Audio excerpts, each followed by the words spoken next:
Sharks in front. Toss to Caulfield. Fire. Scores! You are about to enter Habs After Dark with Recliner Sports.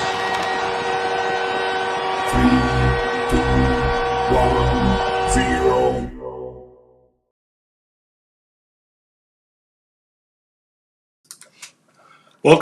Welcome to the show, guys. Sorry, I'm just getting my microphone set up. Welcome to the show, Habs After Dark, brought to you by Recliner Sports. My name is Devin, and as always, you guys are always welcome, and I'm very happy to see you, and it's going to be a fun show. We have another victory by the Montreal Canadiens to talk about. We have a 4-0 win over the Carolina Hurricanes, guys. Another well-played game by Montreal. Again, we said on Saturday after they defeated the Ottawa Senators that, this good play is awesome. When they have a good game, it's great. But the question is whether or not they can repeat it. Just started, Tristan.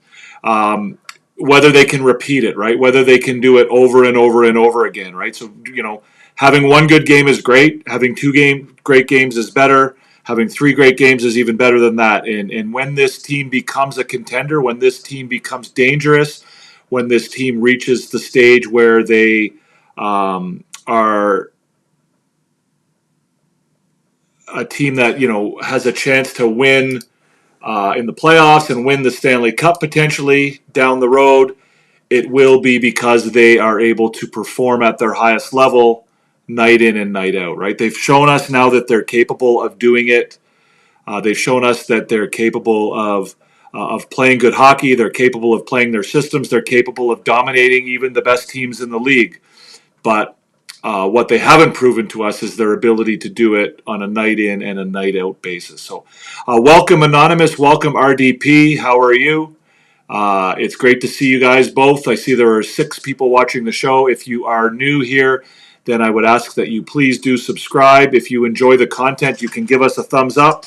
Both of those buttons are down below. You can also hit the notification bell, and YouTube will send you a notification that the show is live. So when the show goes live, you will get a notification if you do all of that stuff.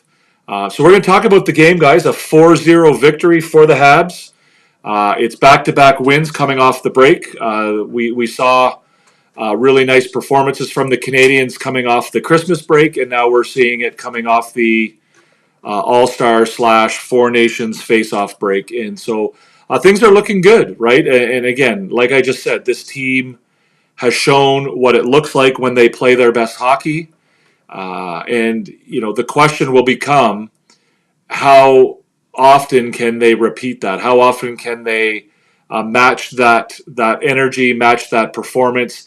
And if they can do it on a regular basis, then they've become they've taken another step forward, right? They took a step forward at Christmas time. Then they struggled a little bit.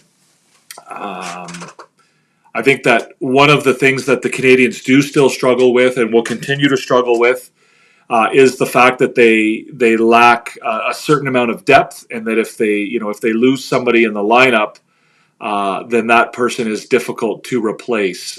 Tonight, Owen Beck did a fantastic job taking Kirby Dach's spot on the second line. That was an interesting development. It was fun to watch. I was skeptical when I first heard that he was going to play that role, and then I kind of came around a little bit before the game started, and I was excited to see it, and I thought he had a really good game. I don't think in the long run his role will be a top 6 forward, but it's nice to see him get into that role and play with Newhook and Patrik Laine, and we'll see how that goes. I still do think that in a perfect world, Owen Beck will spend the majority of the rest of the year in Laval, and that he will be a big part of that team's playoff run, playoff push, and then playoff run, and he'll play an important role in their efforts to win I think it's the Calder Cup. I think it's called in the American Hockey League. And he'll be a big part of that, right? And I think it'll be a good experience for him. And I think the Canadiens want him to experience that. They want him to play in championship hockey at the pro level. They want him to be a leader on that team. And but in the meantime, if players are going to get injured, then he's proving to be a pretty good replacement at this stage of his career. So that's what we're talking about tonight, guys. Again, the Canadiens playing against a pretty good team here in Carolina. The Hurricanes are in. Let's have a look at the standings. They're definitely in a playoff spot. We know that. They're second in the Metropolitan Division, so they're firmly in a playoff position right now. 6 points ahead of the wild card spot. They have a 33-21 record, and they have a plus 23 goal differential. So that was a good team that they played tonight. Entertap, solid hab effort tonight with a win. Absolutely, Entertap, I agree with you completely. It was a solid effort. It was a good game. Again, I don't think they're at the same level yet that they were around the Christmas break. I still think they have work to do to get there. Obviously, not having Caden Gooley is going to limit their ability to do that, or it's going to make it harder, I guess, is what I'm trying to say. But no, they looked really good tonight. They looked good in their own end. They did get hemmed in a couple times. I mean, that's a team in Carolina that likes to spend a lot of time in the other team's end, right? They carry the possession, and they play a lot of hockey in the offensive zone. Stembo match, yes, a great game, Claude. Another beauty, another very good game. So yeah, so that's one of the better teams in the East tonight. They did very well against them. I thought they played decent hockey in their own zone. The guys who you want to see be their best players continue to do that, right? The first line for 2 games in a row now. They've had all 3 cylinders on that line firing at the same time, and that was fun to watch, right? Suzuki has been great. Slavkovsky has been a revelation the last few games. What did he have tonight? He had a goal. We know he had a goal. Did he have? Did he get an assist? I'm not sure he got an assist tonight. Yeah, he had a goal in the first period. Yeah, no assists, but again, another great performance for Mr. Slavkovsky. I want to see how many hits he had tonight. Canadiens individual stats. Uri Slavkovsky hits. Who had the most hits on the team tonight? The most hits on the team went to 3 players: Arbor Jacki, Emil Heineman, and Uri Slavkovsky. So, yeah, pretty impressive. 2 games in a row, he led the team, and frankly, if those 3 guys are throwing hits like that on a regular basis, those are 3 guys that are going to make a difference, and that's going to really, improve their defense, and it's going to create offense for them, and create turnovers, transition plays, and things like that in their own end and in the neutral zone. So. Again, another really nice performance by Slavkovsky. He appears to have found his identity a little bit. And not only that, he appears, willing and able to play that role that he's now taken on for himself. And again, this whole Brady Tkachuk conversation is one thing, but again, it's all about him being more physical, being more engaged, and realizing that he has a big body and that he needs to use it, and that using it will certainly help him. Will help him in other aspects of his game, right? That all of that play will lead to better play in other aspects of the game. So, PLW, common denominator, 3 of 4 goals. Somebody was in the crease in a dirty area. Yeah, again, I think that it's not just a Uri Slavkovsky thing that we're seeing with this team being more physically engaged. It's not just him, right? It's been a little bit contagious. We're seeing, more physical play from other players. We're seeing more physical play from Suzuki. We're seeing more physical play from Caulfield. It's Patrick Laine, like everybody, right? It's carrying through the entire lineup, and they're like you say, they're getting into those dirty areas. They're winning battles on the boards. They're controlling the play, right? And that's that's going to be a big part of this team's success as they continue to move forward. Entertap says Beck and Heineman really help solidify the lines. Yeah, I mean, I think that the degree to which Heineman matters to this team is significant, right? And we see that. Like we see again, I think there's positives and negatives to take out of that, right? So the rhythm and the chemistry that the team has is very good when they're all healthy and they're all playing. They can roll four lines. They can do all of that, and they can get contributions from anywhere in the lineup.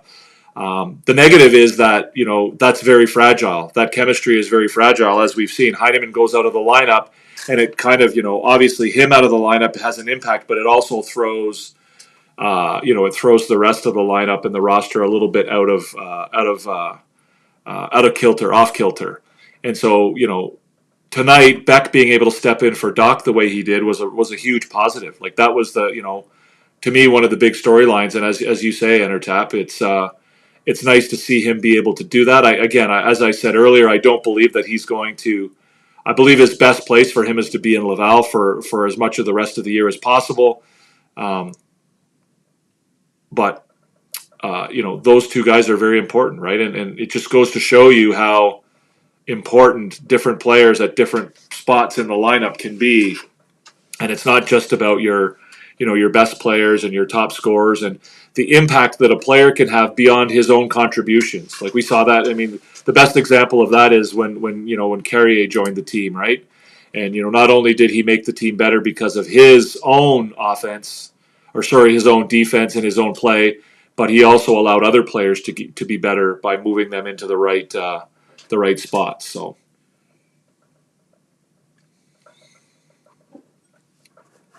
8-game scoring drought. He was due. Who are we talking about, PLW? Suzuki? Yeah. Suzuki's doing just fine, PLW. What's up, Billy D? A-team, Suzuki, Hudson, Linette, and Struble. Honorable mention, Slavkovsky. You got 2.5 right, I guess, Entertap.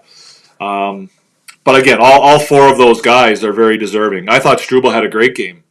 In fact, I mentioned to somebody on Blue Sky, right? There was a guy on Blue Sky who commented about a turnover that Jaden Struble made early in the game, and I was kind of like, he very upset about it and how he doesn't understand why Jaden Struble is playing with Lane Hudson and why he's getting all this ice time. And I just said, like, relax, man. It's early in the game. It's one bad shift. It's one bad play.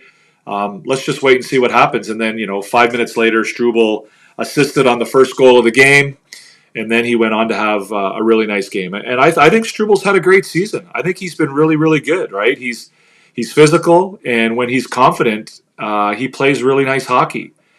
He moves the puck well. He wins battles on the boards, and he makes smart decisions. And, I think he struggled at times when he went through that period where he was, in the press box more often than not. And, him platooning with oh my God, traded from Colorado, now traded to Nashville.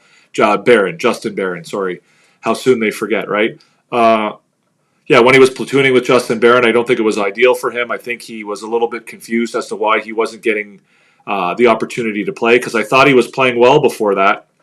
Then, of course, he missed a period of time, and it kind of took him a while to get back into the rhythm of things after that when he came back. And now he appears to be playing good hockey. And I see him sort of on a similar trajectory to Arbor Jackeye. Now, whether there'll be room for him on the team down the road, whether, again, I think they're going to be a lot of competition for spots amongst those 6 defensemen. and whether he's one of them, is a big question, and it's such a big question that EnterTap literally just asked it. So let's bring it up here, and So do I think Struble will remain a H.A.D in the offseason, or is he a valuable trading chip? I mean, he could be either one of those things, right? I think he's played himself. Obviously his play has increased his value, so obviously that will give the Canadiens, a little bit more of an interest in keeping him in the lineup, or keeping him on the team. But again, like I said, there's going to be a lot of competition for those 6 spots. You're going to have, Goulet, you're going to have, hopefully Reinbacher, hopefully Mailloux, you're going to have Jack-Eye, you're going to have, Lane Hudson, you're going to have Engstrom's going to be looking for a spot. Bogdan Kanyushkov may be looking for a spot at some point.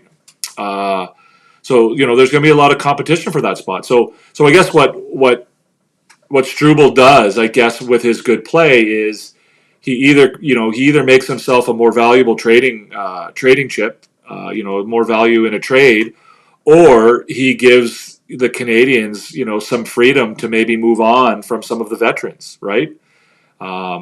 If he can play at that level and continue to improve and be, a solid third pairing defenseman, then maybe they can move on. They're more comfortable moving on from David Savard. Maybe they're more comfortable moving on from Mike Matheson.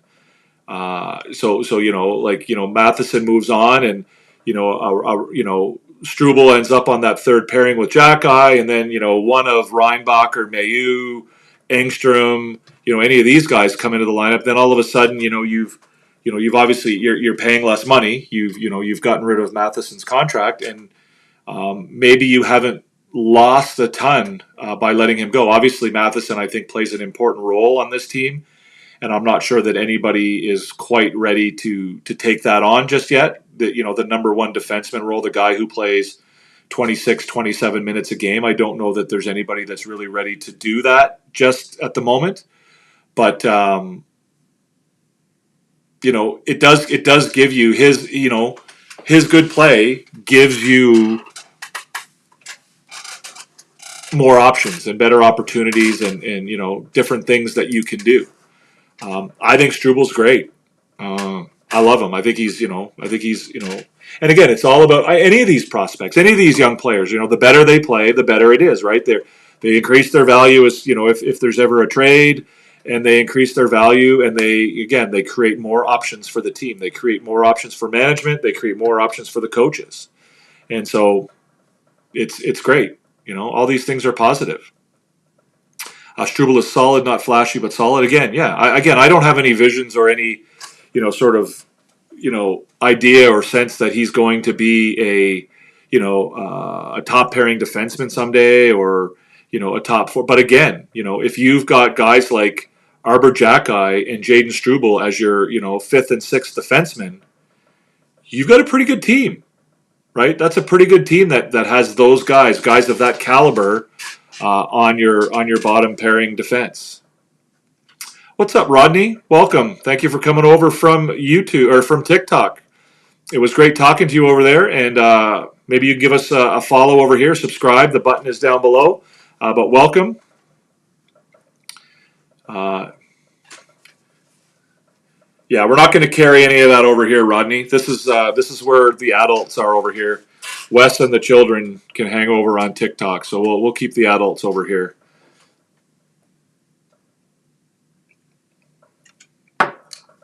PLW, Suzuki, Laine, Slav, and Newhook. You're closer than EnterTap PLW, and I agree with you about the 6 defensemen. Like, all the defensemen were good tonight. Like, let's see. Canadiens on ice stats, all situations.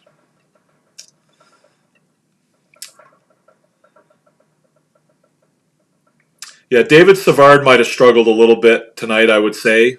But again, beyond that, I thought they all did really well. Again, we have another night where only one player played over 20 minutes, right?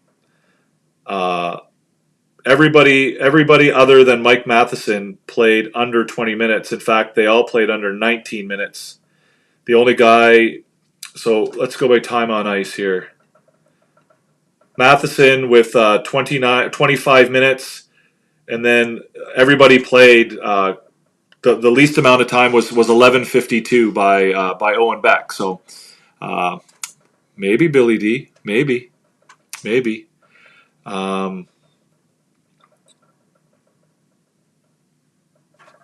Yeah, maybe he's on there, Billy D. We'll see. We'll get there in a second.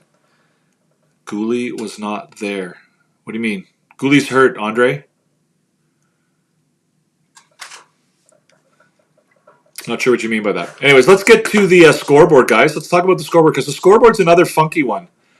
Again, it throws into question some of the advanced stats and how they're tracked and how they're processed. So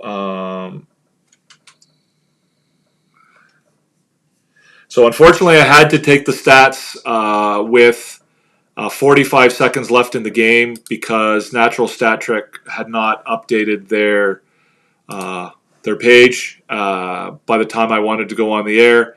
But I think everything is pretty similar. Yeah, it's a little bit off, but only by 1 or 2. Yeah, so anyways, Juraj Slavkovsky opens the scoring. Jaden Struble with a shot from the point, and Slavkovsky gets his stick on it high in the, sort of, I don't know where he was, sort of high slot area. Gets past Freddie Anderson. Patrick Laine then scores a goal from Cartier and Newhook. It looked like Owen Beck might have had his first career goal. But on further review, he did not actually make contact with the puck. And so the goal went to Patrick Laine, his 14th of the year, and I believe only his second, maybe third of the year at even strength. Again, nice to see Laine get on the board, even strength. Then we had Suzuki from Laine and Caulfield. That was another power play goal. Even though I didn't mark it as such on the scoreboard. That's Suzuki's 16th of the year. And he had a great game tonight, too. And then finally, you have the goal by Lane Hudson. Again, he saves the puck at the blue line, fires it at the net, and it sort of seeing eye shot makes its way into the net. Again, on the power play. And it's nice, Patrick Laine with another point. That's Laine's third point of the night. Again, since returning from the Four Nations face-off, he's looked a lot better. He's had a lot more confidence, and he's playing much better hockey. And it's good to see, because if he's firing on all cylinders, then that certainly makes the Montreal Canadiens a much better team.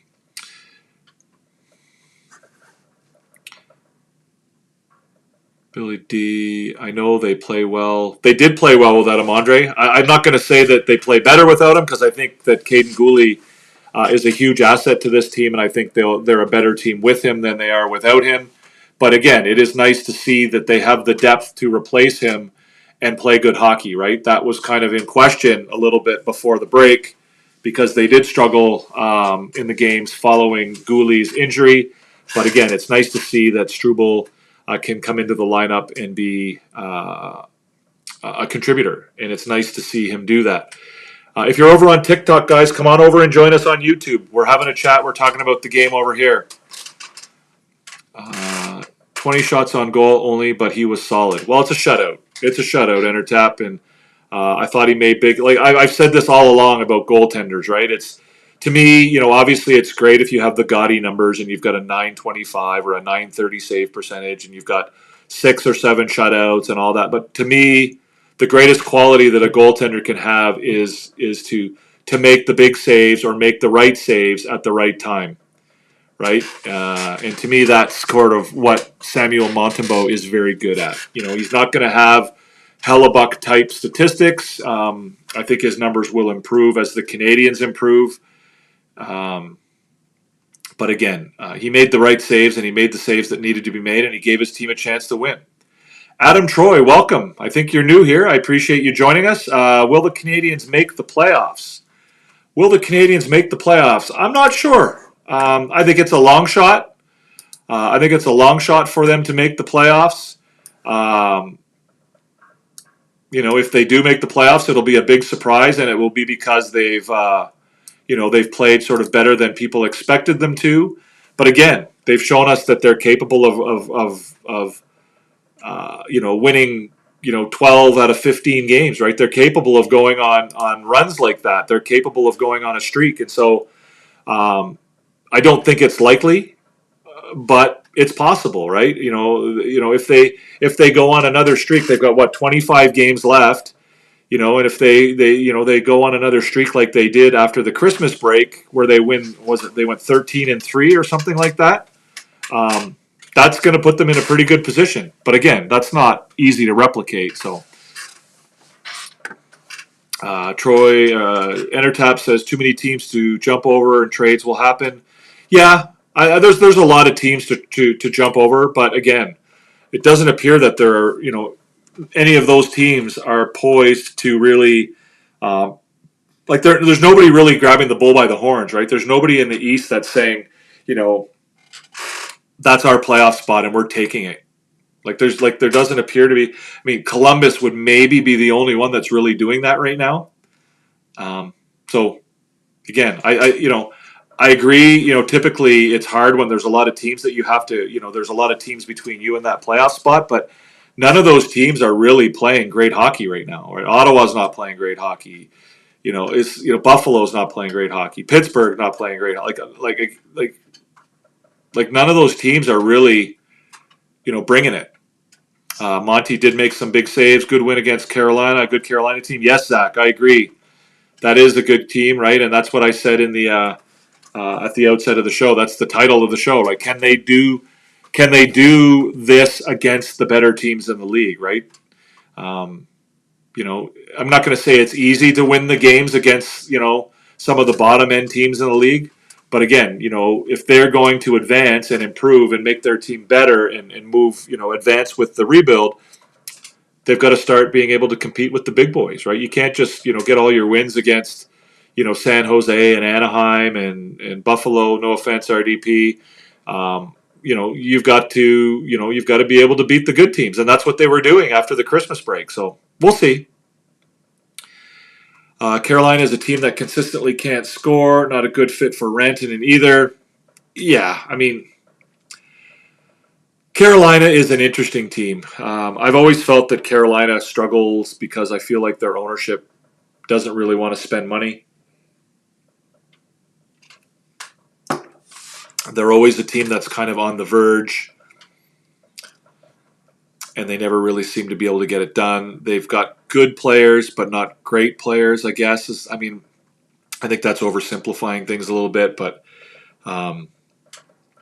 it is what it is, right? It is what it is. Whether Rantanen signs there or not, I think that's, I think Rantanen has made up his mind. Again, this is pure speculation on my part, which I don't typically like to do, but to me, it looks like Rantanen's made up his mind that he wants to, he wants to test out the free agent market, and that Carolina's not going to be able to get him under contract. Not necessarily because he doesn't love Carolina, but more so because I think he believes that there's a big payday out there on the free market, and he's probably right.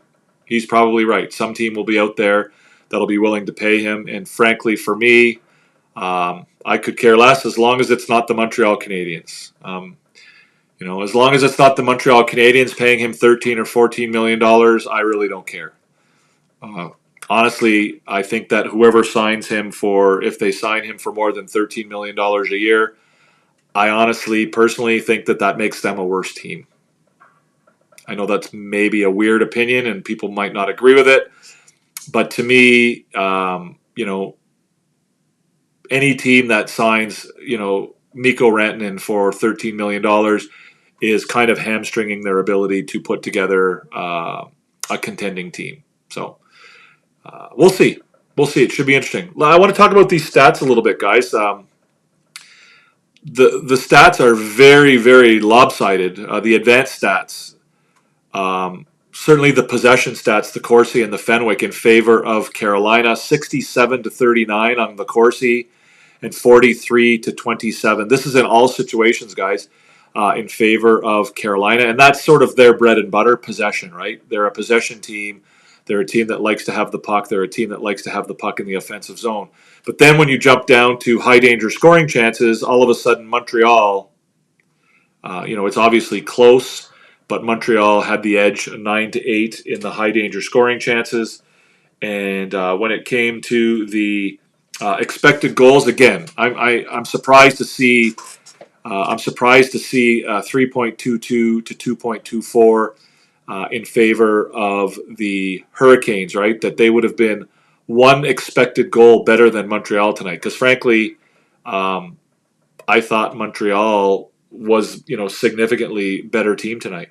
So I wanted to mention that, guys, because I often struggle with the advanced numbers because they often don't really match the eye test, which is, one of the reasons why we have advanced stats, right? We have advanced stats because the eye test isn't always, the best. It's not the most reliable thing in the world. So, but again, on a night like tonight, I certainly don't believe that there's any, obviously there's games that teams win because they don't, even though they don't deserve it. And there's games that teams lose even though they might deserve a better fate. But I certainly didn't feel like tonight was a game where the Canadiens sort of, got away with one or snuck a win. Like they were the better team. They were by far the better team.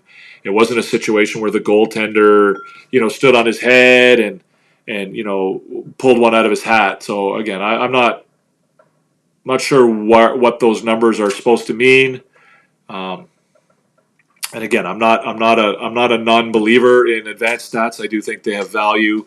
And I do think they're important, but tonight I certainly didn't feel like this was a situation where the Canadiens, got away with one.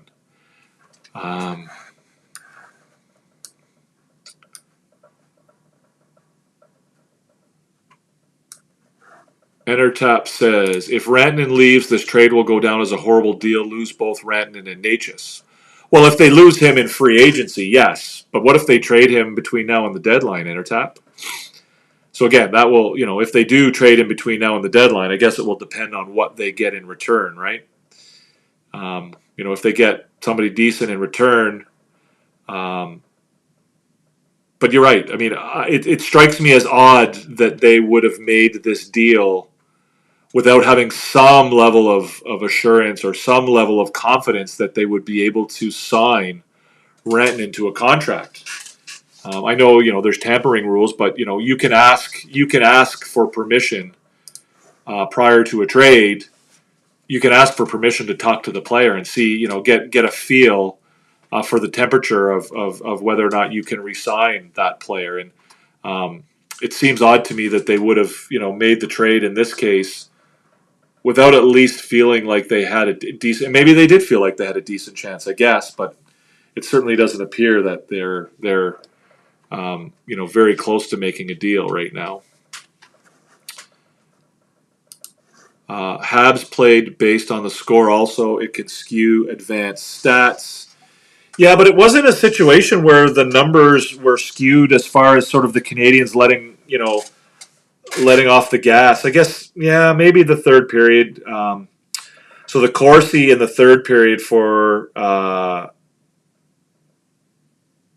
Carolina was 32-14. So yeah, I guess the Canadiens, it was 20-8 in the second period.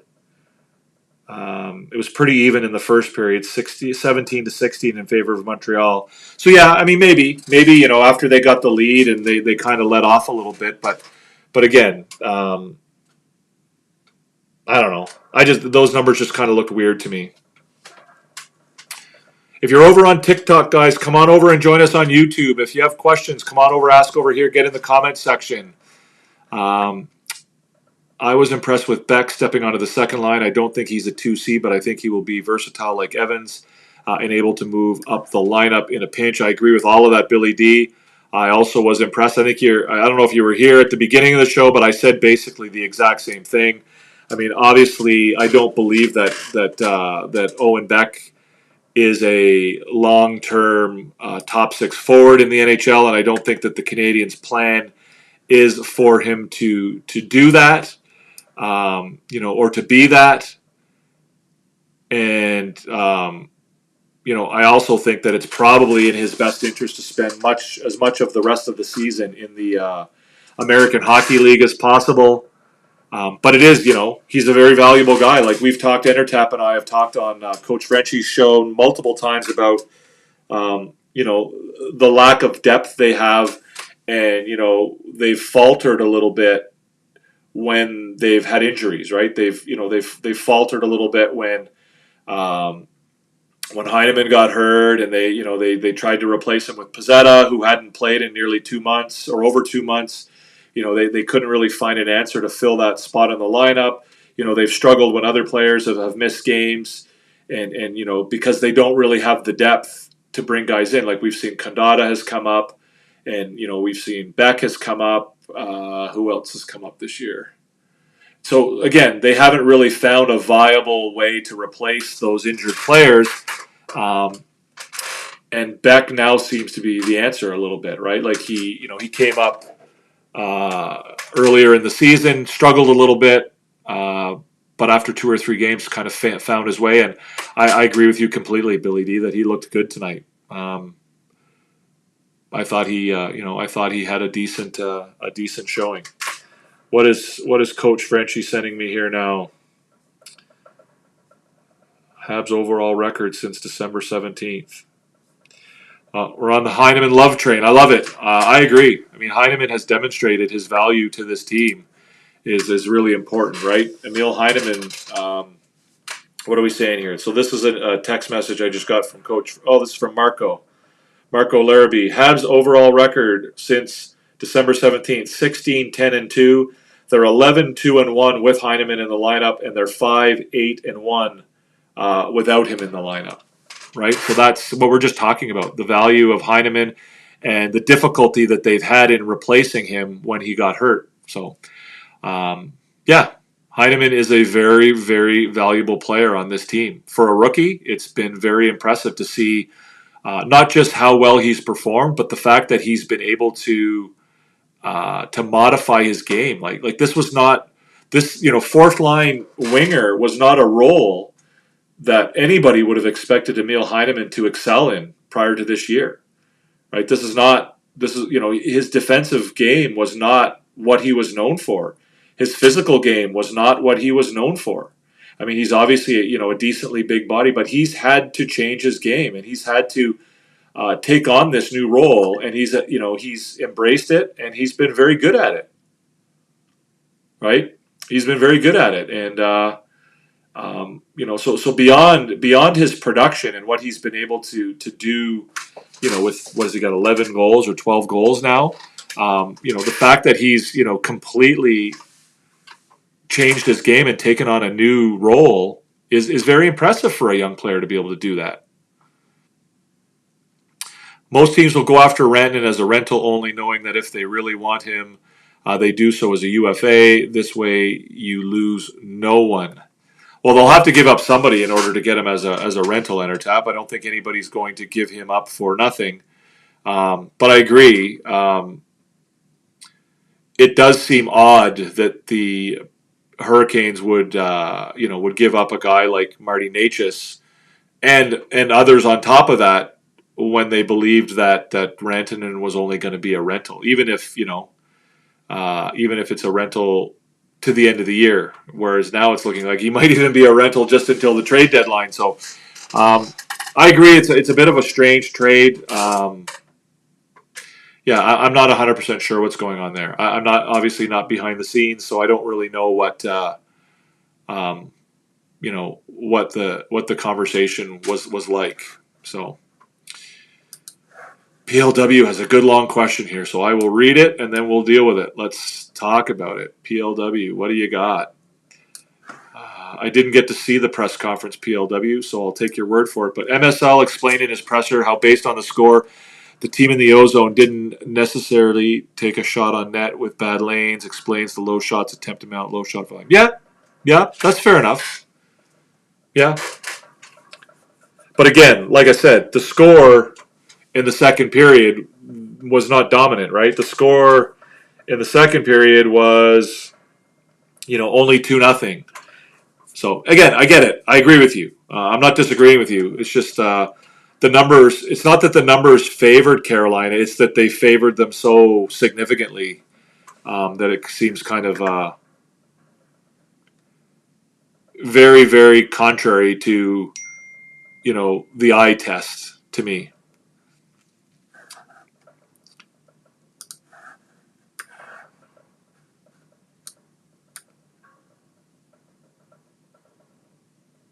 Tony B. Tony B's got a question. Welcome, Tony B. I don't know. I think I have seen you here before, Tony B. But if you're not yet subscribed, please do so. That would be awesome. Tony B says, unfortunately, I missed the majority of the game, but it was great waking up to a 3-0 score and eventual 4-0 dub. Keep it going, Habs. Yes, absolutely. It was a fun game to watch. And, honestly, for me, it's a lot more fun being a Canadiens fan when they're winning. And honestly, it's not so much about, obviously I like to see them win and I enjoy watching them win, but it's almost as much about the fact that the fans are much more fun to deal with than they are when the Canadiens are losing, right? When the Canadiens are losing, somebody needs to be fired, somebody needs to be sent down, somebody needs to be traded, somebody needs to be waived, somebody needs to be taken out back behind the Bell Center and shot.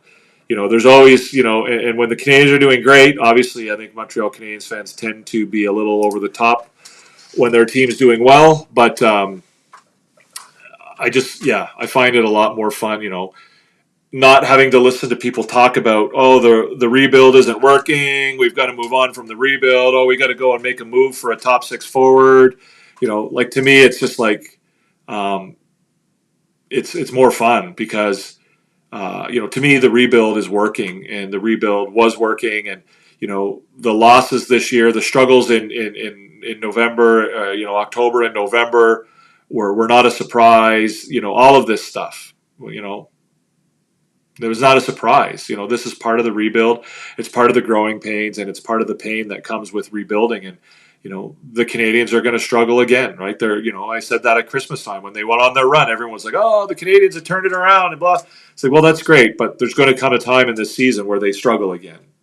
Like, there's going to come a time in this season when people are calling for heads to be, for heads to roll. So, Rantanen or Marner if I am after a rental. If everything else is equal, Entertap, I'd probably take Rantanen. He's got more. He's got more playoff experience. I think they're pretty even as far as offensive talent and ability is concerned. But I think Rantanen brings another element that Marner doesn't with the size and the physicality, and he has greater Stanley Cup experience.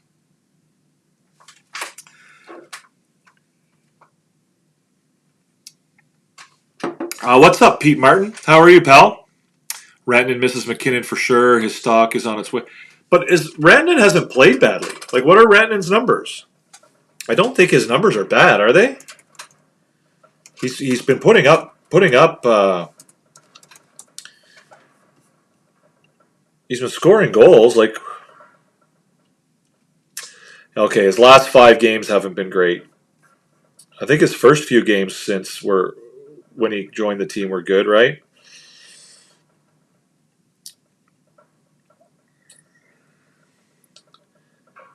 Oh, yeah, so his numbers aren't that great. He's only got 1, 2, 3 points since joining. I thought his numbers were better than that. He's only got a goal and 2 assists. Yeah. So, yeah, he has struggled, I guess. Anybody would miss Nathan McKinnon, I suppose. Not to rub it in, Jake is being traded. How do you know, Andre? What's your source?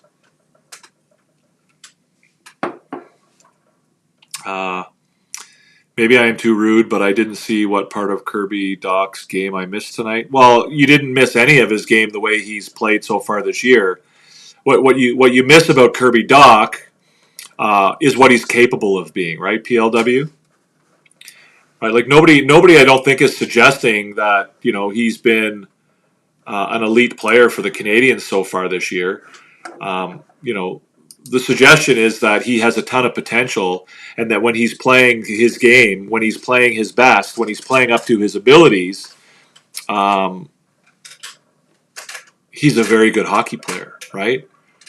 He's a guy who has a big wingspan. He creates turnovers. He's good on the boards. He does a lot of things on the ice very well when he's playing at his best. Now, he hasn't played at his best this year, right? I don't think anybody denies that. The question is, can he return to that form? Can he return to be the player that he's capable of being? And that's what you miss, right? And I agree with you. There was nothing, that second line was every bit as good tonight as it has been for, just about every other game this season. In fact, you could argue it was better than it has been on most games. But again, when you're talking about Kirby Dach, again, I hope you don't misunderstand the people who still are behind Kirby Dach aren't saying that he's had a great season. What they're saying is it's just doesn't make sense to quit on him right now. One, he's under contract, and two, the potential is still there. And, he's still very young, and he could still become, a very good player in the NHL. That's what I'm saying. Marner played great versus the Four Nations. For me, that means he can play with the best. Well, I don't think he had a great tournament, Pete.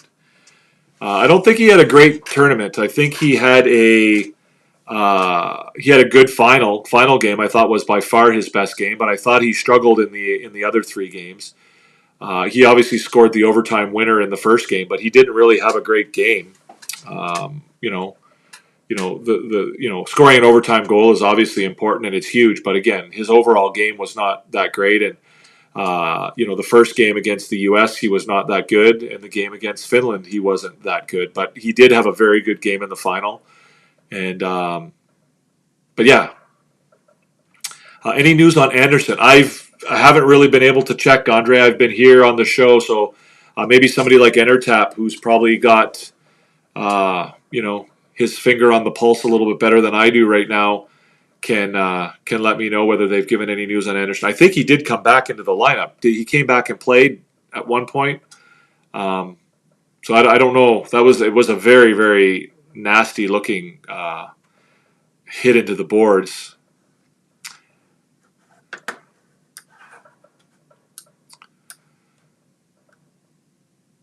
It did not look very good, but I thought he played at least one or two shifts after that play. Devin, right now, Habs wins are secondary for me. What I'm enjoying and valuing most is their camaraderie and the team unity, chemistry. They are having fun in the end. This will make them a team. Again, I think you're probably pretty familiar with my opinions with respect to this team, and that I agree completely with what you just said. Wins are secondary. Making the playoffs is secondary. This team won't be judged on wins and losses. I mean, they'll be judged on wins and losses to a certain degree. Insofar as it, as it indicates an improvement or a regression from last year, right? So if they lose more games this year than they did last year, then obviously that's not going to be a great thing. But again, they're not being judged on, if they don't make the playoffs, then this season isn't a failure. If they lose a game, then the season's not a failure. But you're right. The lessons that they're learning, Entertap, the chemistry and the camaraderie that they're building, all of those things, are part of the rebuild, and all of those things are, just as, if not more important than wins and losses. Now, that's not the attitude I think that the team should have. Obviously, you heard Nick Suzuki talk after the game about when he got the first star. He talked about they want to make a run, and that's what you want the players to do, right? That's how you want the players to think, right? You don't want the players to say, well, wins are secondary. You want the players to play their best and to try and win every game they can and make the playoffs and win the Stanley Cup. But as far as, sort of reasonable expectations and, setting those expectations, as a fan and as management and as people, being reasonable and realistic, as to where this team is going is a big part of the rebuild. Right. And like you say, Intertap, like winning is secondary. And, all of these things that they're doing that lead them down you'll remember, Intertap. I had a disagreement with Coach on the show a couple weeks ago where we talked about, the fact that they're not winning games and it's not really a big deal. And, he talked about the fact that they're playing meaningful games and they're not winning them. And I was like, well, the goal is not to win meaningful games. The goal is to play meaningful games. And, playing meaningful games is valuable, whether you win or lose them, because you're getting that experience, right? You're playing meaningful games now so that when you play them in the future and they're more important and you are a contender, you're not seeing meaningful games for the first time in your career. Right? You're not seeing them for the first time. You're getting that experience. So again, right, the goal was to play meaningful games, not necessarily to win them. Right? Sometimes, obviously you want to win them. I'm not saying that you don't want to win them, but again, you still gain valuable experience even if you are losing those meaningful games. And, and they've won some of those meaningful games and they've lost some of them. No word yet on Anderson. They are 5 points ahead of last year. I think they're a little better than that, are they not, Andre? I'll have to look that up. FYI, Habs beat Carolina for the first time since February 2020. Okay, that's an interesting stat. If Doc was an NFL player coming back from an ACL, he would be given the benefit of the doubt until the 2025-26 season. Yeah, again, I don't know that his knee injury is being is a limiting factor for him right now. I think the limiting factor has more to do with the psychological component of that injury, and also the psychological component of not playing hockey for such a long period of time. Right? That's to me is probably more so what's going on. I really don't think that the knee itself is limiting his. It's not limiting his ability to skate. Maybe it's slowed him down a little bit, right? Sometimes when you have a knee injury, you don't come back with the same pace that you had before. But again, I don't think that the injury is, the knee is still a concern for him. But you're right. You would give him more of a benefit of the doubt. But again, it's Montreal, and Montreal fans love to, they love to overreact to short sample size, and Kirby Dach is dealing with that right now. And honestly, the best thing for Kirby Dach is for people just to leave him alone and let him work on it and figure it out. Yeah, that's sort of what he said, Pete. Yeah, he said that they have not yet received any message from Hughes that they're going to be sellers, and that if they keep winning, they're going to make it hard on him. Yeah, I think I'm down with that. But again, I don't think that the Canadiens are going to be buyers at the trade deadline in the sense of being a team who, is trying to add impact players. I think that at the deadline, they're probably going to be sellers, but more so because they're trying to move on from some of the veteran players so that they can make some room for some of the younger players to come up. And if they make a trade for a player, it'll be, more like a Alex Carrier type situation than it will be a Mikko Rantanen, let's say.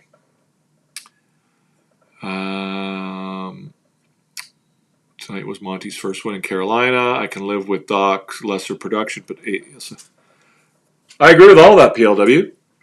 I agree with all that. But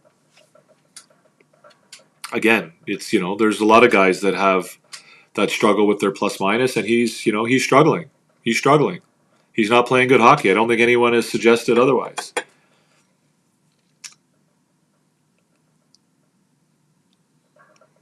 I don't think anyone has suggested otherwise. How about we get to the A team, guys? Are you ready for that?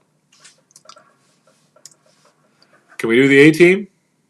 Anybody have any guesses on the A team? We've had a couple guesses. A couple guys were close. Where's our volume at?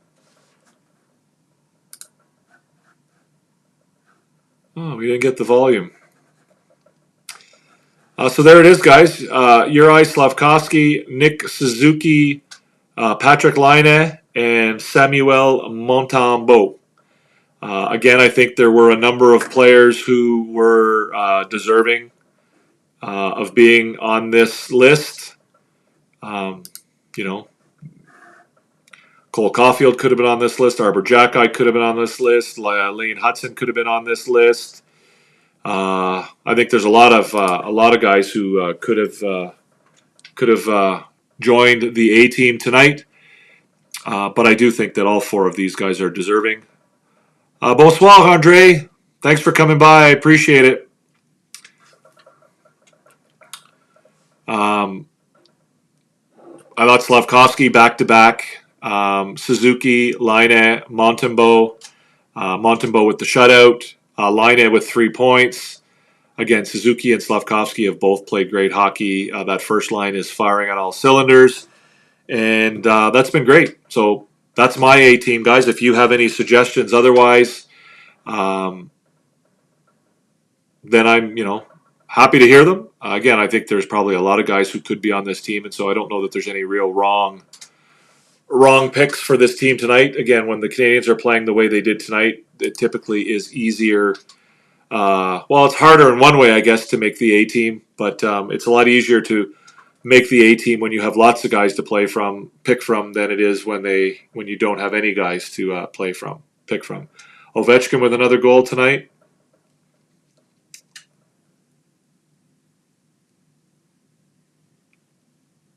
Just missed another, playing Calgary. Pete Martin. I'm going to disagree with you here, Pete. I'm going to have a disagreement with you here. So there's a number of reasons why I disagree with you here, Pete. Yes, I'm a H.A.D supporter, and I do think real Canadiens fans do. I'm not a big fan of fans who shit on the team's players. I don't like that. I don't think that is real good fanhood when you put your emotions ahead of your brain. And I'm not saying that you're doing that, Pete. But again, you're calling me a great Habs supporter, and I agree with that to an extent. And that I don't think guys who are shitting on Canadiens players and being unfair to them. I don't think those are great Habs supporters. Again, you're talking about them being too patient and that trading Doc sooner rather than later might be the best move. Well, first of all, he has little value right now, right? Because of the way he's playing and because of his struggles, he doesn't have very much value, especially, given his contract. He still has another year left on his contract. The Canadiens are in a rebuild, right? As Entertap said a minute ago, wins are secondary. So again, it makes absolutely no sense to move on from him sooner rather than later. None at all, right? Like when you know what the potential of that player is and what he's capable of. Again, I don't understand what you mean by being too patient. Like you haven't been patient with him at all. You've not been patient with him at all. Like you're talking about, 50 games coming back from, a serious injury and an entire season missed of hockey. Like how is that too patient? I would say that you're being too impatient. Right? And fans are being too impatient. And fortunately for us, we don't have that impetuous or impatient management team that we've had in the past. We have a manager running the team who does have patience and does have common sense and is willing to look at the entire picture and understand that at this point it makes no sense whatsoever to move on or to try and trade a guy who has little trade value. And, again, it does nothing negative to the Montreal Canadiens to allow Kirby Dach the opportunity to find his game. It does nothing, right? Like, it's like, what benefit does it have to move on from him right now? So if you move on from Kirby Dach, let me ask you two questions. If you move on from Kirby Dach and you try and trade him, first question is, what do you think you're going to get for him? And two, who are you going to play in that role? Who are you going to replace him with? So those are two questions I would ask right away. You think you're going to trade him right now for a guy who can just slide into the second center role?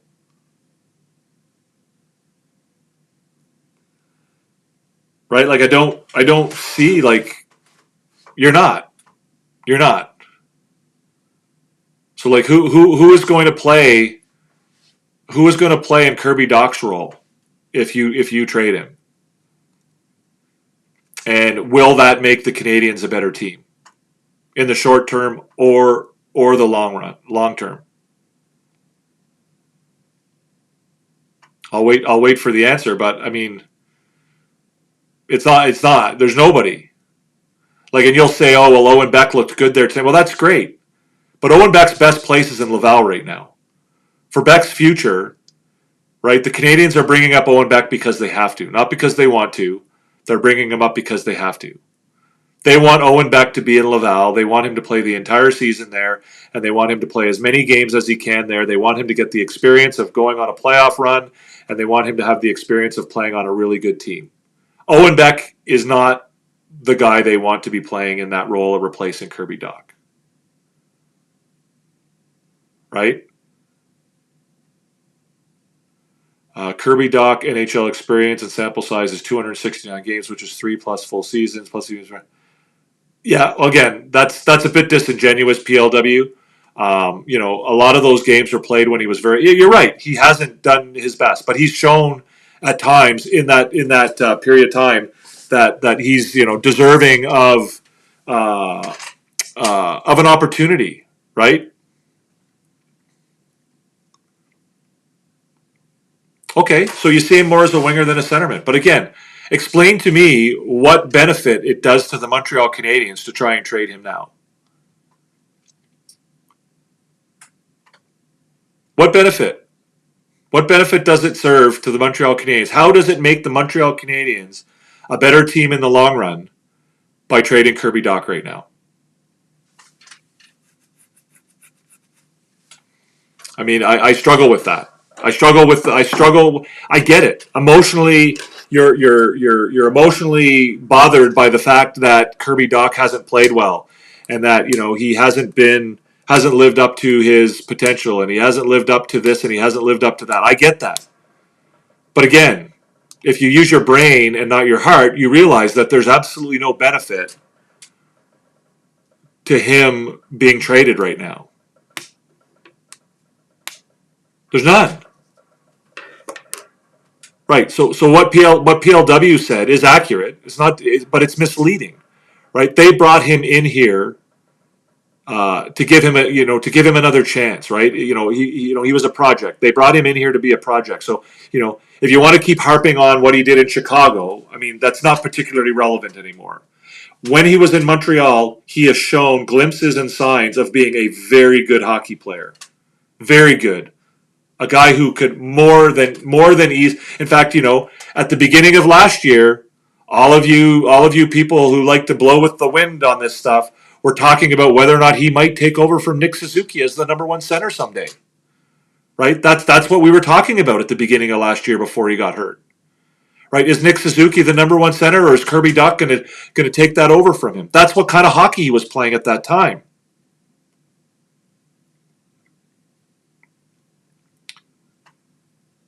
Did I miss him? No, I didn't. I've already said that, Pete.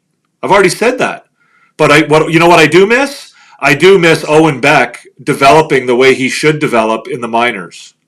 Right? Getting a full year, a full season in the American Hockey League, so that when he comes to the NHL, he can be the best player he can possibly be. Yeah, so you guys are, again, PLW. You guys are having a revisionist history, right? You are the same people who were all over Kirby Dach and loving him at the beginning of last season, right? Who all thought, well, maybe he's going to be the number one center one day. And then he got hurt in the second game of the season and missed the entire season, and now he struggled coming back, and nobody wants him anymore. But again, I'm still waiting. Well, okay, I'm too nice. I'm not too nice, Pete. I'm using my brain and not my heart. I still, tell me, Pete, tell me what it is, how it is that the Canadiens would benefit from trading Kirby Dach right now. Tell me what benefit the Montreal Canadiens would get from trading Kirby Dach today. So I'll break that down into two questions for you. One, what are they going to get for him? And two, who is going to replace him? Who's going to take over his spot?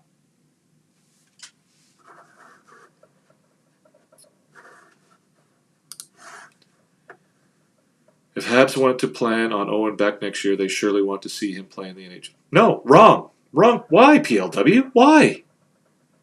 Do you not even follow the Canadiens? Do you not even understand what the rebuild is? PLW, why do they want him to play 20 to 30 games this season? Why? They want him to play in the American Hockey League, and they want him to get the experience of playing important playoff-style hockey, which is what he'll get in Laval, right? They're one of the best teams in the league. They're going to be, playing very important games between now and the end of the season. And if all goes to plan, they'll be playing important games in the playoffs. He'll come into training camp next year, and if he's good enough, he'll make the team. Why do they want to see him play 20 to 30 games in the NHL this year? Why? As a rookie. Makes no sense. Again, Pete, you don't seem to be able to answer my question. So again, I don't know what to do with that. You want me to answer your questions, but you won't answer mine, right?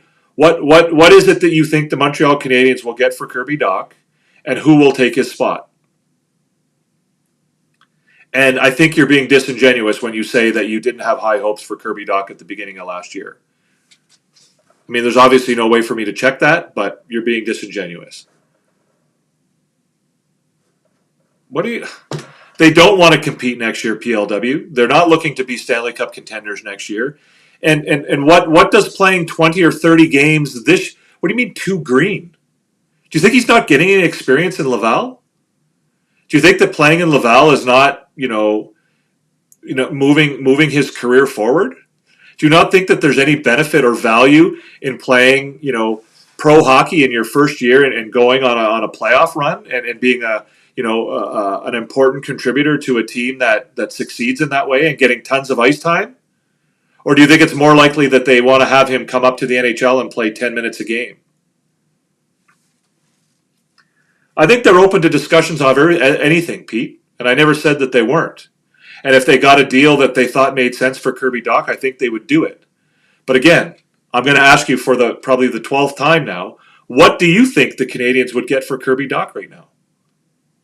And who would they replace him with?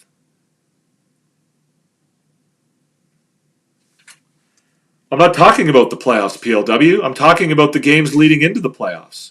I'm talking about having him be part of that team, right? That team is doing things. That team is gelling, right? That team is playing together. That team is getting chemistry together. There's value in that. There's value in that. So there's value in that team playing together, and there's value in guys like Reinbacher and Meilleure and Roy and Beck and Tuck and Jackeye, guys who may be a part of the Montreal Canadiens in the future. There's a benefit for all of those guys playing together, and there's benefit for them playing in the American Hockey League. I mean, again, don't take it from me. I mean, the general manager talks about it all the time. I'm not making this stuff up.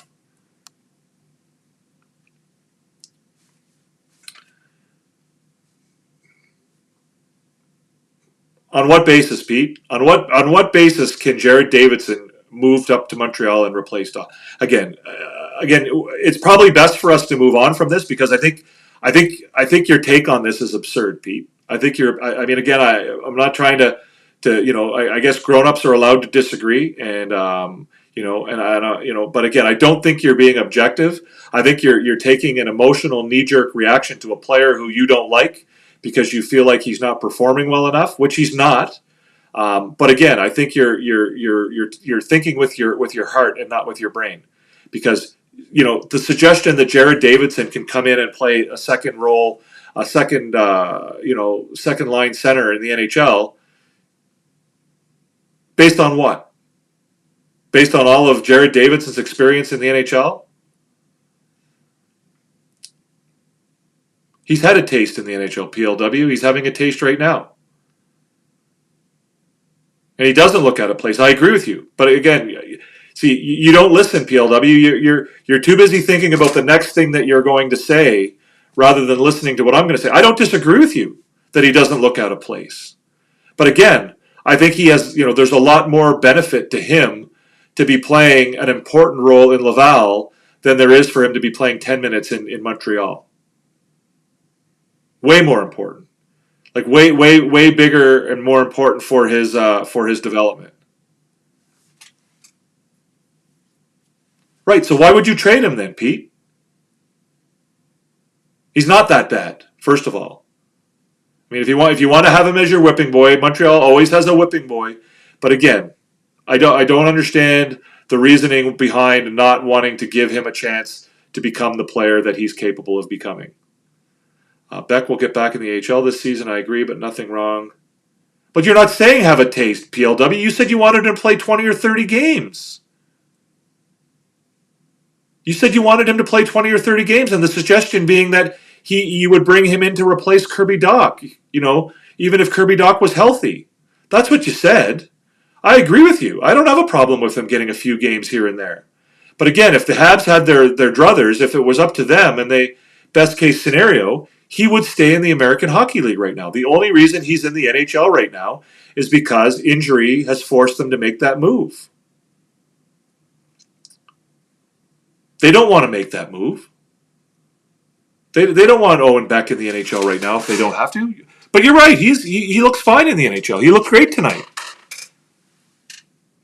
But they don't want to. This is a rebuild. They have a plan.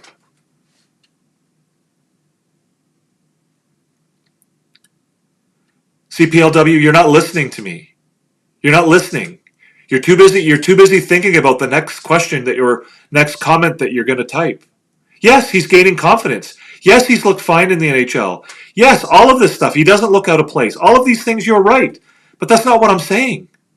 What I'm saying is that the best thing for his development is for him to stay in the American Hockey League. And again, you can disagree with me all you want about that, but if you disagree with me, you also disagree with Kent Hughes, and you also disagree with Jeff Gorton, and you disagree with the Canadiens management, who have said that repeatedly, right? Who have said repeatedly that they want this group of players to have a season in the AHL, and that they want them to play together, and they want them to have the experience of going on a Stanley Cup, a Calder Cup run, right? They said that time and time again. So again, I'm not telling you that Owen Beck can't play in the NHL. I'm not telling you that he's not good enough. I'm not telling you that he's not ready. I'm not telling you that he doesn't, he looks out of place. I'm not telling you any of those things. I'm not telling you that he won't gain confidence the more he plays in the NHL.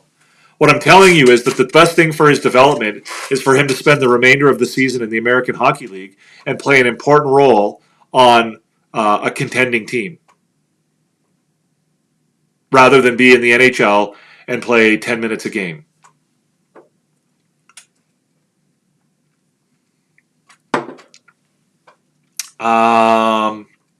Yeah, I don't disagree with that. What happens with Evans and Dvorak will dictate to a certain degree what goes on with Owen Beck. I'm not being condescending, Pete. I'm not being condescending. Again, it's difficult. Put yourself in my shoes, Pete. When you keep saying the same things over and over to me. I'm not trying to be condescending. I'm trying to make my point. But again, it's difficult to have the conversation when I make my point and then somebody repeats the exact same thing they repeated a second ago. I've said, like for example, Pete, I asked you 5 times, 6 times, 7 times to tell me, what you think the Canadiens will get for Kirby Dach, and why you think it's the right time to trade him right now. Yes, you have your right to your opinion, but again, if you want to have an opinion, you need to be able to back it up. You need to be able to back it up, right? And that's why I always say on here that this is a place for intelligent, civil, grown-up conversations and objective conversations. Like I can say that I think that Patrick Laine is the best hockey player in the world, but I need to be able to back that up. And if you're going to tell me that it would be, I think your original comment was that it would be best for the Canadiens to trade Kirby Dach sooner rather than later, then my question to you is why? Why is it better to trade him sooner rather than later? And I told you why it's not for me. It's not because, one, he has no trade value at the moment. Two, he has another year left on his contract. Three, he's has a really strong potential, and I think he deserves the opportunity to show that. And that, he has not had that opportunity yet. He hasn't, been given that opportunity. And four, there's nobody really to replace him. You did, Pete. You said sooner rather than later. Devin, you're a great Habs supporter, but maybe too patient. Trading Dach sooner rather than later might be the best move. The trade deadline is in 11 days. When were you talking about it?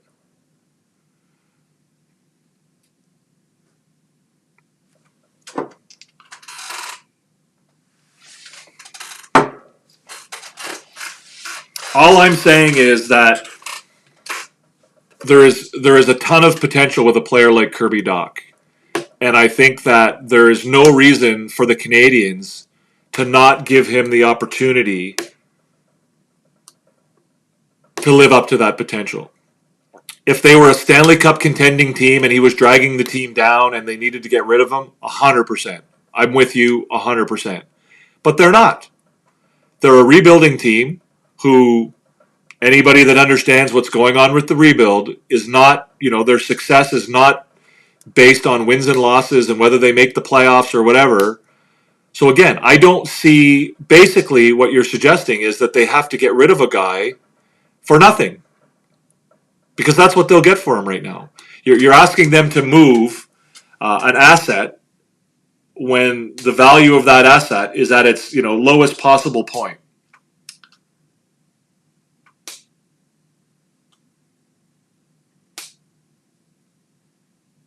Okay, well, that wasn't clear, Pete. That wasn't clear. You said sooner rather than later. 8 months from now, to me, is later. I mean, I apologize then if I misunderstood what you said. I mean, sooner rather than later is synonymous to me with, Well, maybe it's not as synonymous with ASAP, but again, I didn't read from your comment about trading him sooner rather than later to mean that, you were talking about trading him, at the end of next season, or, at, mid, early into next season. I just don't see the benefit to the Montreal Canadiens of moving on from Kirby Dach at this stage. And again, I get it. That's emotionally, it's easy to get pissed off at Kirby Dach, and it's easy to say that you don't like him, and it's easy to point to, certain things. But what if he plays well, Pete? What if he finds his game in the last 15 or 20 games of the season? You still want to move on from him? I think it's probably best that we move on from this conversation, Pete, because honestly, I'm not hearing a lot of objectivity when it comes to Kirby Dach. I get it. I get that you don't like him. I get that you don't like his game. I get that you don't think he's any good. I get all of that, but I just think that I can back it up with former Habs sports psychologists who think a problem with Dach is our expectations about him. He basically never put up big numbers since he was. Well, that's not true. I mean, that's, again, I'm not talking about his numbers, PLW. I'm not, I agree with you though about the expectations, right? Right? When the fan base is treating him like a whipping boy, and the media is forcing him to, answer these ridiculous questions on a day in and day out basis, I agree that that's a problem for him. And again, I think they have too much invested in everybody to trade them for nothing, Billy D. But again, it's not so much the how much they have invested in him. It's what they know he's capable of. It's what they've seen from him. It's his potential, right? And so they're not going to give up on him for nothing because they know what he's capable of and what his potential is, and they're not going to give up on him because there's absolutely no need to give up on him right now. Like I said a minute ago, like if they were a contending team and it just wasn't working out and he was dragging the team down, then yeah, but they're not. Well, again, Pete, I'm not saying that he's going to become a great player. He may not. See, this is the problem, Pete. You seem to think that if in 6 months from now Kirby Dach still is struggling, that you can come back and say to me that you were right and I was wrong. I have no idea what Kirby Dach's going to become. I don't know what he'll be in 6 or 8 months from now. What I'm saying is that he has potential, and that it's the best thing for Montreal is to give him an opportunity to reach that potential. Because trading him for nothing is less valuable than keeping him around on the chance that he can live up to what he's capable of being. Right? So it's not a scenario where I'm telling you that this guy is going to be great someday. I'm telling you that he's capable of being good. He's capable of being a very good hockey player. And again, you're going to tell me that you didn't, you weren't on the bandwagon last year at the beginning of the season when everybody thought Kirby Dach was the greatest thing since sliced bread, and they wondered whether or not he could, maybe take over that, okay, I have to believe you. But again, if you were somebody who's, at the beginning, before game 1 of last season wasn't on the Kirby Dach train, you were one of the very few that weren't. Because most people were. Right? The consensus amongst, everybody was that Kirby Dach was poised to have a great season. And he went out and had a really great first game. He had an amazing preseason. He was the best player. He was the best player on the Montreal Canadiens in training camp, bar none. And then he went out and had a really good first game, and then he got injured in the second game. What I remember is when, he was again, like going into the season, there were a ton of expectations for him, Tony B. Right? Again, he was, bar none, the best player in training camp last year.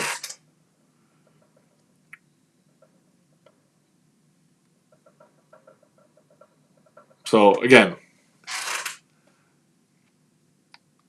I really have no choice but to, again, you would have been in the vast majority to have that opinion, Pete. And again, I don't know what he has to do to prove things to you, but being far and away the best player in training camp, if that doesn't prove, again, I get that that's not, the be all and end all, but again, what I'm going to say is, and again, you don't seem to want to move on from this, so I'm going to become more and more comfortable about being blunt about it. What that says to me is that you have it out for the guy to begin with, right? Right. So when people start making unfair takes about a player that don't line up with reality, then I sort of get to the point where I start to wonder, well, this person is actually arguing, because they don't like the player. Right? If you're not going to acknowledge that Kirby Dach looked amazing going into last season, and that he was the best player in training camp, and that there were really high expectations for him last year, and that you somehow were the one of the few that saw through all of that. I don't know. It is what it is.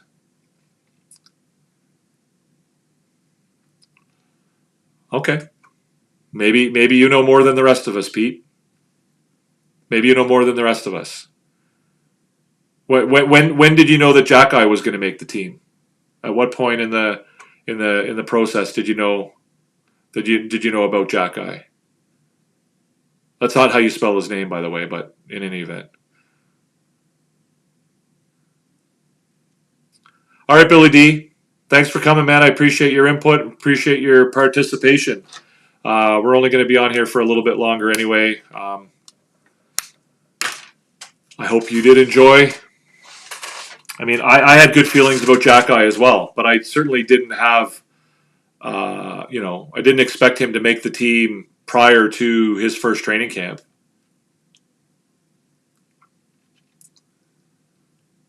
Yeah, I'm not. I think that other than the face-offs, I don't think that Kirby Dach is that different as a centerman than he is as a winger. His game lends itself, when his game is good, his game lends itself to playing center, other than being a poor face-off man. His long stick, his defensive play when he's playing the way he's capable of, is impressive, and I think it lends itself to being a centerman. But that's a narrative that's going around right now. I mean, has Kirby Dach been any better or worse when he's played on the wing this year?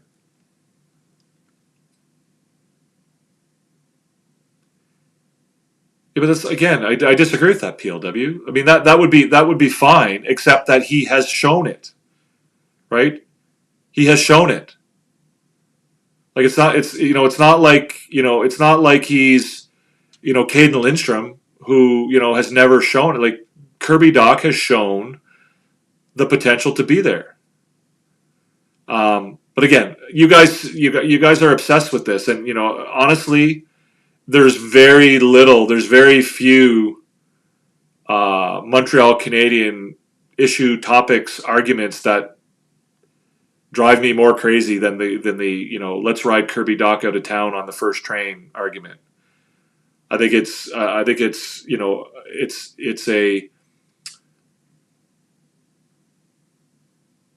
it's a lazy argument. It demonstrates. It's an argument that doesn't acknowledge or recognize the reality of the situation,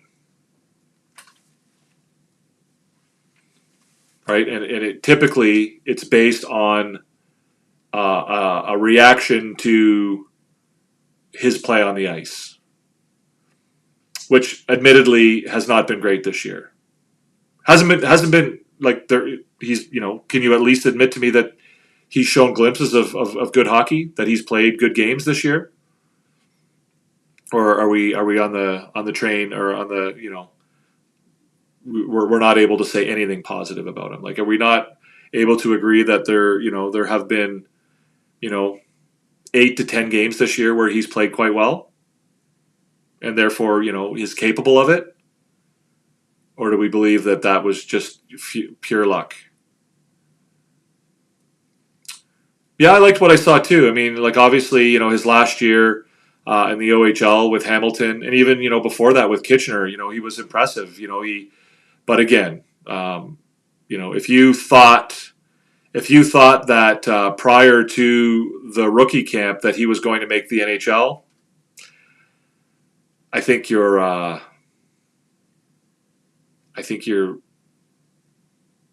either a genius, or you're maybe not being completely honest with us, because you probably would have been one of the only people in the world who believe that.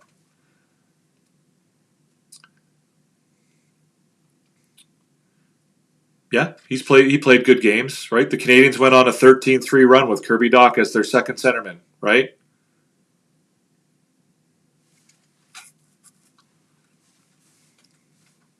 I really like Jack-I coming out too, but I can't say that I thought he would make the NHL out of that first training camp. And he obviously wouldn't have if it wasn't for the fact that the Canadiens were at the very, very beginnings of a rebuild. He did, in fact, as we know, spent some time in the American Hockey League. I think that Arber Xhekaj is an incredible talent. I think he's an incredible athlete. His ability to learn and his ability to improve has been spectacular, and I think it's his greatest strength. He's a late bloomer. He's a kid who didn't, grow up with a pair of hockey skates on from the age of 3 years old. So I think it bodes well for what he may become in the future because his development is sort of been very, very steep. Right, he's at a steep learning curve, as has his brother. And I think that it bodes well for both of those guys, and I think they'll both. I think that Arbor for sure will have a long and successful NHL career, and I think that Florian has a really good opportunity to make the NHL.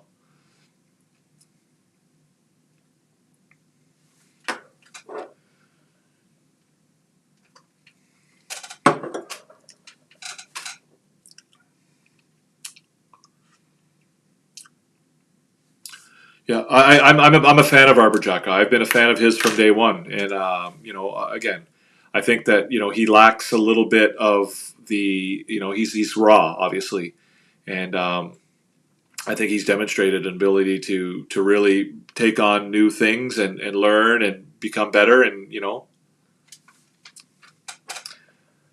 I suspect that you're probably right, Pete, for the same reason, right? That I think he's shown a capacity to. A capacity for steady improvement.